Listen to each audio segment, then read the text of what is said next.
आज हम पढ़ेंगे सिविक्स के 5th चैप्टर न्यायपालिका का सेकेंड पार्ट।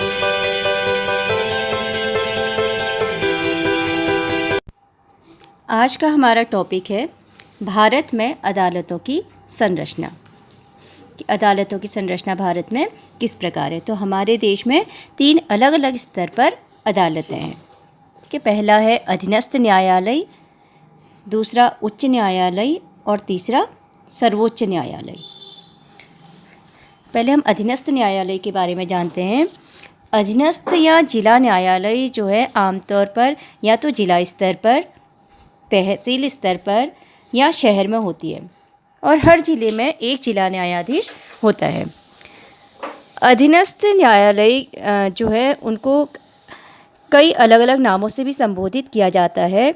उन्हें ट्रायल कोर्ट या जिला न्यायालय, अतिरिक्त सत्र न्यायाधीश, प्रधान न्यायिक मजिस्ट्रेट, मेट्रोपॉलिटन मजिस्ट्रेट, सिविल जज न्यायालय आदि नामों से भी पुकारा जाता है। इसके बाद देखते हैं उच्च न्यायालय। तो प्रत्येक राज्य का एक उच्च न्यायालय होता है और यह अपने राज्य की सबसे ऊंची अदालत होती है। बच्चों, उच्च न्यायालयों की स्थापना सबसे पहले जो हुई थी 1862 में हुई थी, कलकत्ता, बम्बई और मद्रास में। जिस समय हमारे देश में अंग्रेज़ों का शासन था उस समय 3 मुख्य शहर थे, कलकत्ता, मुंबई और मद्रास, और इन्हें ही जो है प्रेसिडेंसी शहर कहा गया था। और जो दिल्ली उच्च न्यायालय है इसका गठन हुआ था 1966 में। और अगर आज हम देखते हैं तो देश भर में जो है 25 उच्च न्यायालय हैं। जो बहुत सारे राज्यों में जो है अपने खुद के उच्च न्यायालय होते हैं, जबकि कई राज्यों में जो है साझा उच्च न्यायालय हैं। जैसे कि हम देखते हैं कि पंजाब और हरियाणा में जो है उनका एक ही साझा उच्च न्यायालय है चंडीगढ़ में। और दूसरी तरफ अगर हम पूर्वोत्तर राज्यों को देखते हैं तो उसमें असम, नागालैंड, मिज़ोरम और अरुणाचल प्रदेश, इनका एक ही न्यायालय है गुवाहाटी में। ठीक है, इसके बाद हम देखते हैं सर्वोच्च न्यायालय। बच्चों, सर्वोच्च न्यायालय जो है देश की सबसे बड़ी अदालत है जो कि नई दिल्ली में स्थित है और देश का मुख्य न्यायाधीश सर्वोच्च न्यायालय का मुखिया होता है। सर्वोच्च न्यायालय की स्थापना हुई थी 26 जनवरी 1950 को। अब प्रश्न उठता है कि क्या ये विभिन्न स्तरों की अदालत है जो हमने पढ़ी, सर्वोच्च न्यायालय, उच्च न्यायालय और अधीनस्थ न्यायालय, क्या ये एक दूसरे से जुड़ी हुई हैं? तो इसका उत्तर है हाँ, क्योंकि भारत के पास एकीकृत न्यायिक व्यवस्था है। एकीकृत न्यायिक व्यवस्था से तात्पर्य है कि ऊपरी अदालतों के फैसले नीचे की सारी अदालतों को मानने होते हैं। जैसे अगर किसी व्यक्ति को लगता है कि निचली अदालत द्वारा दिया गया फैसला सही नहीं है तो वह उससे ऊपर की अदालत में अपील कर सकता है। ठीक है, अगर आपने जिला न्यायालय में कोई अपील की और आप उस फैसले से संतुष्ट नहीं है तो आप क्या करेंगे, आप उच्च न्यायालय में जा सकते हैं। ठीक है, उसके बाद आप उच्च न्यायालय के फैसले से भी संतुष्ट नहीं है तो आप कहाँ जा सकते हैं, आप सर्वोच्च न्यायालय में जा सकते हैं। और सर्वोच्च न्यायालय का निर्णय जो है वो सभी को मान्य होता है, नीचे की सारी अदालतों को। अब यहाँ पर आपकी बुक में जो है एग्जाम्पल के लिए एक केस के बारे में बताया गया है कि अपील की व्यवस्था, हम अपील किस प्रकार कर सकते हैं इसकी व्यवस्था को समझने के लिए। और यह केस है राज्य दिल्ली प्रशासन बनाम लक्ष्मण कुमार एवं अन्य का मुकदमा, जो कि निचली अदालत से लेकर के उच्च अदालत तक लगा गया।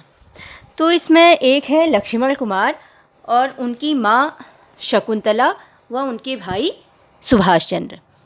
तो लक्ष्मण की शादी होती है सुधा से फरवरी 1980 में और 2 दिसंबर 1980 को सुधा की मौत हो जाती है जलने से। और सुधा के घर वालों को, उसके मायके वालों को लगता है कि दहेज के कारण उसे जला दिया गया है और सुधा के घर वालों ने जो है इसके लिए निचली अदालत में केस दायर कर दिया। निचली अदालत में सारी प्रक्रियाएं हुई और निचली अदालत ने जो लक्ष्मण और उसकी माँ और सुधा जो है, सुधा के जेठ जो थे कौन, सुभाष चंद्र, इनको दोषी करार दिया तथा तीनों को मौत की सज़ा सुना दी। अब क्या होता है, नवंबर 1983 में जो तीनों आरोपी होते हैं ठीक है। लक्ष्मण, शकुंतला और जो उसके सुधा के जेठ हैं सुभाष, ये तीनों आरोपी जो है इस फैसले के खिलाफ चले जाते हैं उच्च न्यायालय में और वहाँ पर अपील दायर कर देते हैं। उच्च न्यायालय में जो है सुधा की मौत को एक दुर्घटना बताया जाता है और जो तीनों आरोपी हैं उनको बरी कर दिया जाता है। ठीक है। इसके बाद 1980 के दशक में हम देखते हैं कि जो देश भर में जो महिला संगठन हैं उन्होंने दहेज हत्याओं के खिलाफ वो लोग आवाज़ उठा रहे थे और उन्हीं में से एक महिला संगठन था Indian Federations of Women's Lawyers. ठीक है। इस नाम का एक संगठन था और इस संगठन ने जो है अपनी तरफ से सर्वोच्च न्यायालय में अपील दायर कर दी। अब जो सर्वोच्च न्यायालय का फैसला होता है उच्च न्यायालय के फैसले से बिल्कुल अलग था।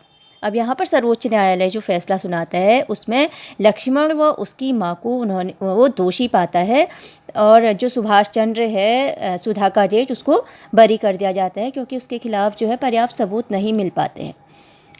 और लक्ष्मण और उसकी माँ को जो है सर्वोच्च न्यायालय इन दोनों आरोपियों को उम्र कैद की सज़ा सुना देता है। ठीक है। अब इस केस के माध्यम से हमने समझा कि कैसे किसी केस में अलग अलग अदालत में अलग अलग फैसले आ सकते हैं। ठीक है। लोग निचली अदालत से सर्वोच्च न्यायालय तक जा सकते हैं। कब जा सकते हैं? यदि वो संतुष्ट ना हो। ठीक है। निचली अदालत से संतुष्ट नहीं होंगे तो उच्च अदालत जाएंगे, उच्च अदालत से संतुष्ट नहीं होंगे तो कहाँ जाएंगे? सर्वोच्च न्यायालय में जाएंगे और इसी को एकीकृत न्यायिक व्यवस्था कहते हैं। इसके बाद हमारा नेक्स्ट टॉपिक है विधि व्यवस्था की विभिन्न शाखाएं कौन सी हैं। तो बच्चों जो विधि व्यवस्था है उसकी दो शाखाएं हैं, एक है फौजदारी कानून और दूसरा दीवानी कानून। ठीक है। क्रिमिनल लॉ, फौजदारी कानून को क्या बोलते हैं? क्रिमिनल लॉ, और दीवानी कानून को बोलते हैं सिविल लॉ। और इससे पहले हमने जो दहेज हत्या का मामला पढ़ा था यह आता है किसमें? यह आता है फौजदारी कानून के अंतर्गत आता है क्योंकि यह समाज के विरुद्ध अपराध की श्रेणी में आता है। अब हम जानते हैं कि फौजदारी कानून क्या है और दीवानी कानून क्या है। जो फौजदारी कानून है ऐसे कानून होते हैं जिन्हें कानून में अपराध माना गया है। जैसे उदाहरण के लिए चोरी, दहेज के लिए औरत को तंग करना, हत्या या जो लड़कियों को परेशान कर देते हैं, ये सब किस में आता है? फौजदारी कानून में आता है। अब इसके लिए हम करते क्या हैं? इसके लिए सबसे पहले आमतौर पर क्या की जाती है? प्रथम सूचना रिपोर्ट लिखाई जाती है जिसे हम FIR कहते हैं। ठीक है। First information report. ठीक है। ये दर्ज कराई जाती है और इसके बाद जो है पुलिस अपराध की जांच करती है और अदालत में केस फाइल करती है और अगर व्यक्ति दोषी पाया जाता है तो उसको सज़ा दी जाती है। ठीक हो गया। अब दीवानी कानून क्या है?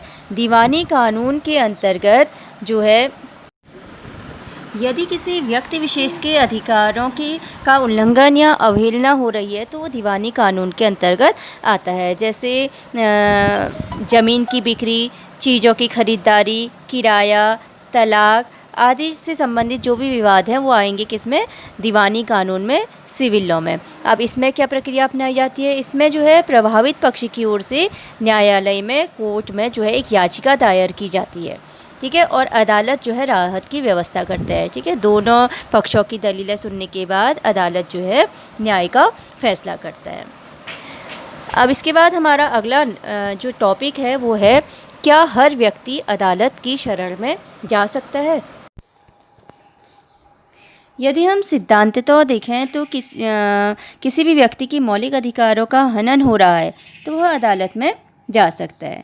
लेकिन अगर वास्तव में देखें तो जो गरीब हैं उनके लिए यह काफ़ी मुश्किल भी होता है क्योंकि कानूनी प्रक्रिया में काफ़ी पैसा और कागजी कार्यवाही की ज़रूरत पड़ती है और साथ ही समय भी बहुत लगता है। इसलिए एक गरीब आदमी जो पढ़ा लिखा नहीं है वह रोज़ रोज़ अपना काम धाम छोड़कर अदालत कैसे जा सकता है ना? और अदालतों में जो है केस बहुत सालों तक भी चलते रहते हैं। तो अगर हम इन सब को देखें तो व्यवहार में लोगों की अदालत तक पहुंच जो है बहुत कम है। और इसी बात को ध्यान में रखते हुए 1980 के दशक में सर्वोच्च न्यायालय ने जनहित याचिका की व्यवस्था की, जिसे PIL भी कहते हैं, पब्लिक इंटरेस्ट लिटिगेशन। और इसकी शुरुआत जब सर्वोच्च न्यायालय ने की थी तो इसका लक्ष्य था लोगों की पहुंच न्याय तक बढ़ेगी। जो जनहित याचिका थी इसमें व्यवस्था थी कि जो भी व्यक्ति जिसके अधिकारों का उल्लंघन हो रहा है, यदि वह आसानी से उच्च न्यायालय या सर्वोच्च न्यायालय नहीं जा पा रहा है तो उसके एवज में कोई अन्य व्यक्ति या कोई संस्था ऐसे लोगों की ओर से जनहित याचिका दायर कर सकती है। और एक बात और इम्पोर्टेंट यहाँ पर कि जनहित याचिका जो है केवल उच्च न्यायालय या सर्वोच्च न्यायालय में ही दायर की जा सकती है। ठीक है, अधीनस्थ न्यायालय में जो है जनहित याचिका दायर नहीं की जा सकती है। तो न्यायालय ने जो है कानूनी प्रक्रिया को बेहद सरल बना दिया है। अब जो है सर्वोच्च न्यायालय या उच्च न्यायालय के नाम जो है भेजे गए, यदि हम पत्र भेजें या तार भेजें तो उसको भी जो है जनहित याचिका माना जा सकता है। और अगर हम देखें तो जनहित याचिका के माध्यम से जो PIL है इसके माध्यम से काफ़ी सारे मुद्दों पर लोगों को न्याय भी मिला है। अब हम ऐसे कुछ केस देखते हैं, जैसे हम देखते हैं जो बंधुआ मजदूर थे, बंधुआ मजदूरों को जो है अमानवीय श्रम से मुक्ति दिलाई गई इस जनहित याचिका के माध्यम से। ठीक है, क्योंकि बंधुआ मजदूरों के पास इतनी शक्ति नहीं थी कि वे कोर्ट जाएं और अपने आप को इससे मुक्त करा पाएँ। ठीक इसी प्रकार बिहार में जो था बहुत सारे ऐसे कैदी थे जो अपनी सज़ा काट चुके थे लेकिन फिर भी उनको रिहा नहीं किया गया था। तो ऐसे में कैदियों को जनहित याचिका के द्वारा ही निकाला गया। एक और केस देखते हैं हम कि जो सरकारी और सरकारी सहायता प्राप्त स्कूल है, जैसे आप लोग मिड डे मील खाते हैं ना, तो जो ये बच्चों का दोपहर का भोजन है, मिड डे मील जो बच्चों को दिया जाता है, उसकी व्यवस्था भी जो है जनहित याचिका के माध्यम से ही की गई है। तो हम इसके बारे में थोड़ा जानते हैं कि वर्ष 2001 में जो है राजस्थान और उड़ीसा में सूखा पड़ गया और लाखों लोगों के सामने उस समय भोजन का अभाव हो गया। ठीक है, लोगों को भोजन नहीं मिल रहा था क्योंकि सूखा पड़ गया था। तो इस स्थिति को देखते हुए एक संगठन था People's Union for Civil Liberties, PUCL। तो इस संगठन ने सर्वोच्च न्यायालय में एक जनहित याचिका दायर कर दी और इस याचिका में कहा गया कि संविधान के अनुच्छेद 21 में दिए गए जीवन के मौलिक अधिकार में भोजन का अधिकार भी शामिल है। तो कोर्ट ने आदेश दिया सब कुछ सुनकर के कि सबको भोजन उपलब्ध कराना राज्य का ही दायित्व है और इसी व्यवस्था के तहत जो है लोगों को जो है तब से सरकारी दुकानों के जरिए सस्ती दर पर भोजन उपलब्ध कराए और स्कूलों में भी जो है दोपहर का भोजन दिया जाने लगा। इस प्रकार हम कह सकते हैं कि आम आदमी के लिए अदालत तक पहुंचना ही न्याय तक पहुंचना होता है, क्योंकि अदालत ने ही संविधान के अनुच्छेद 21 की व्याख्या करने के बाद यह कहा था कि जीवन के अधिकार में भोजन का अधिकार भी शामिल होता है। लेकिन कभी कभी हम देखते हैं कि कुछ अदालती फैसले लोगों के लिए नुकसानदेह भी होते हैं। ठीक है, इसका एक हम उदाहरण देखते हैं। जैसे अदालत ने हाल ही में एक फ़ैसला दिया जिसमें झुग्गी झोपड़ी में रहने वाले जो लोग हैं उन्हें घुसपैठियों की तरफ देखा गया है, जबकि इसके पहले एक और फैसला आया था। उसमें अदालत ने कहा था कि जो झुग्गी झोपड़ी में रहने वाले लोग हैं उनका बचाव होना चाहिए और उनकी आजीविका बचाने का प्रयास करना चाहिए। तो 1985 में जो है ओल्गा टेनिस बनाम बम्बई नगर निगम का एक केस था जिसमें कहा था कि आजीविका का अधिकार जीवन के अधिकार में शामिल है, इसलिए झुग्गी झोपड़ियों को ख़त्म ना किया जाए, उन्हें बेदखल ना किया जाए और उनकी आजीविका का सम्मान किया जाए ताकि वे अपना जीवन जी सकें। लेकिन अगर हाल ही में हम देखें एक फ़ैसला आया जिसमें कहा गया कि झुग्गी झोपड़ी वालों को बेदखल किया जाए और उनको जो है एक घुसपैठियों की तरह देखा गया।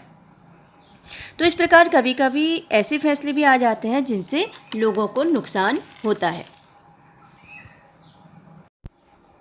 इसके अलावा कभी कभी कोई केस सालों तक चलता रहता है, 10-10, 20-20 सालों तक वो केस चलता रहता है। जैसे आपकी बुक में दिया गया हुआ है, एक जगह है हाशिमपुरा, यहाँ पर जो है 22 मई 1987 को 43 मुसलमानों को जो है मार दिया गया। तो उनके परिजन जो है 31 साल से यहाँ पर न्याय के लिए संघर्ष कर रहे हैं और अक्टूबर 2018 को जो है दिल्ली उच्च न्यायालय ने आरोपियों को दोषी ठहराया। तो मुकदमे की सुनवाई में अदालतें कई साल लगा देती हैं। तो ऐसे में क्या फ़ायदा होगा उस न्याय का। और इसी को ध्यान में रखते हुए कहा जाता है कि इंसाफ में देरी यानी इंसाफ का कत्ल। लेकिन इसके बावजूद भी इस बात से हम इनकार नहीं कर सकते कि लोकतांत्रिक भारत में न्यायपालिका ने एक महत्वपूर्ण भूमिका निभाई है। न्यायपालिका ने कार्यपालिका और विधायिका की शक्तियों पर अंकुश लगाया है और यह हमारे लोकतंत्र का एक बुनियादी पहलू है। और अब यहाँ पर हमारा ये चैप्टर कंप्लीट हो गया है।